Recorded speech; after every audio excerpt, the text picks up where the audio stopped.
Linda pareja. 30 de julio de 2014. Por fin ha habido el tan cacareado encuentro entre Mas y Rajoy. Santamaría lo introduce en el despacho de Rajoy. ¿Qué tal, amigo? ¿Cuánto tiempo sin verte?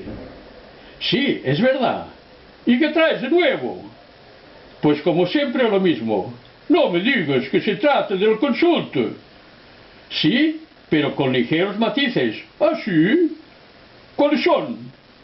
Que si me das permiso para la consulta te nombraremos hijo adoptivo de Cataluña.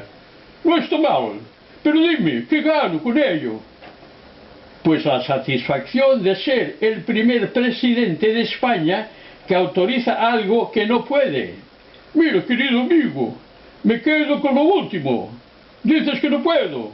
Es cierto, no habrá consulta. Pero sí te digo que para mí, y cómo no, para Santamaría, nuestro corazón estalla de emoción verte de nuevo entre nosotros. Antes de marcharte, dime, ¿qué pasa con Jordi Pujol?